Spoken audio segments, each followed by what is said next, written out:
আসসালামু আলাইকুম dear learners, welcome to another new video. সুপ্রিয় শিক্ষার্থী, আজকের ক্লাসে আমি সিম্পল টু কমপ্লেক্স কম্পাউন্ড নিয়ে আলোচনা করব। আমাদের অধিকাংশ শিক্ষার্থীরাই কিন্তু সিম্পল টু কমপ্লেক্স কম্পাউন্ড নিয়ে খুবই চিন্তিত থাকেন, কিন্তু আপনারা যদি আজকের ক্লাসের মাধ্যমে সেই সিস্টেমটা শিখে নেন, সেই পদ্ধতিটা শিখে নেন, আমার বিশ্বাস যে আপনাদের simple to complex to compound আর কোনো সমস্যা থাকবে না বা আপনাদের আর কোনো সমস্যা মনে হবে না। তাহলে আসুন কথা না বাড়িয়ে আমরা মূল আলোচনায় চলে যাই। দেখুন, আমরা যখন সিম্পল টু কমপ্লেক্স করব, তখন আমরা সিম্পল থেকে কমপ্লেক্স এবং কম্পাউন্ড করার সময় কিন্তু অবশ্যই একটা সূত্র রয়েছে। সেই সূত্রগুলো আমরা মনে রাখবো। দেখুন, যদি সিম্পল সেন্টেন্স কি থাকে, ধরুন সিম্পল সেন্টেন্সের কি থাকলো, টু অথবা ইন অর্ডার টু, তারপর কি থাকলো ভার্ব। যদি আপনারা কোনো বাক্য দেখতে পান যে সেখানে কি রয়েছে, টু অথবা ইন অর্ডার টু, তারপর কি রয়েছে, ভার্ব রয়েছে, সেক্ষেত্রে আপনারা কমপ্লেক্স কিভাবে করবেন? দেখুন, কমপ্লেক্স করার সময় কিন্তু আপনাকে সেই সূত্রটা মনে রাখতে হবে। তাহলে কমপ্লেক্সে আপনাকে কি আনতে হবে? So that. টু এবং ইন অর্ডার টু রয়েছে, তার পরিবর্তে আমরা কি নিয়ে আসলাম? So that. তারপর কি আনতে হবে? সাবজেক্ট। সাবজেক্ট অনুসারে ক্যান, কুড, তারপর আমাদের ভি1 থেকে বাকি অংশ লিখব। এবার আমরা কম্পাউন্ডে কি লিখবো? দেখুন, কম্পাউন্ড করার সময় এখানে আমরা কি নিয়ে আসবো? অ্যান্ড। তো তারপর ঠিক সাবজেক্ট ক্যান, কুড প্লাস ভিওন। সুপ্রিয় শিক্ষার্থী, একটু লক্ষ্য করুন, প্রথমে কিন্তু ছিল টু অথবা in order to plus verb. Complex করার সময় আমরা নিয়ে আসলাম সো দ্যাট, তারপর সাবজেক্ট ক্যান অথবা কুড, তারপর ভিওন লিখলাম।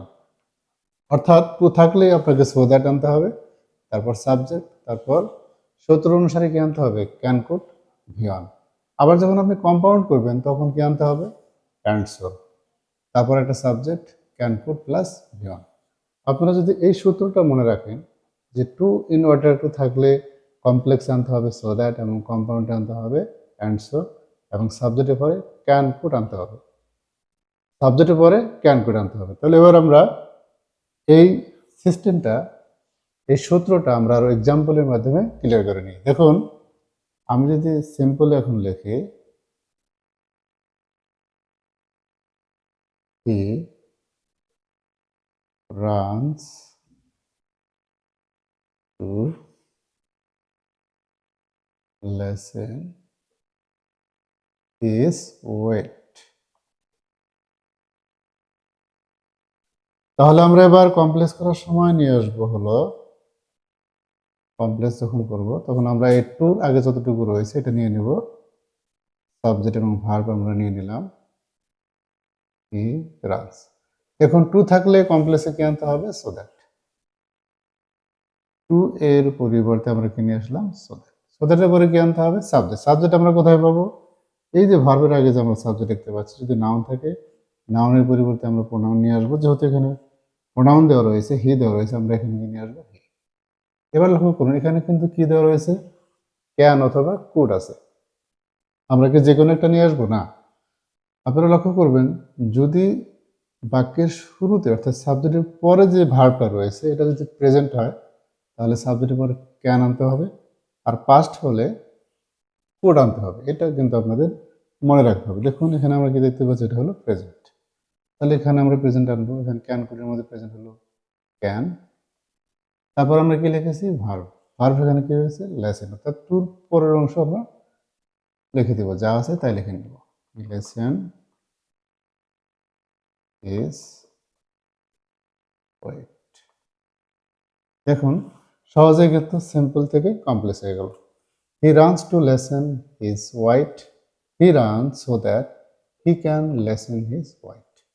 এবার দেখুন, কম্পাউন্ড করার সময় আমরা কি লিখব? প্রথমে কি লিখবো? হি, আবার সেই ভার্ব। এবার কিন্তু আমরা কি নিয়ে আসবো এখানে?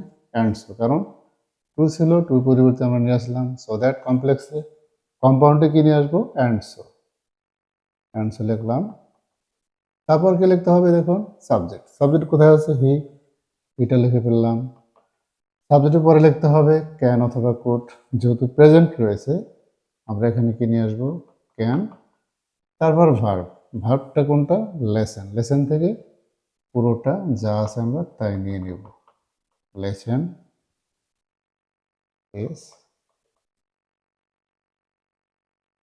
হোয়াইট। সুপ্রিয় শিক্ষার্থী, এভাবে কিন্তু সিম্পলের সূত্র অনুসারে আপনাকে কমপ্লেক্সের সূত্র এবং কম্পাউন্ডের সূত্রটা লিখে কিন্তু সিম্পল টু কমপ্লেক্স কম্পাউন্ড করতে হবে।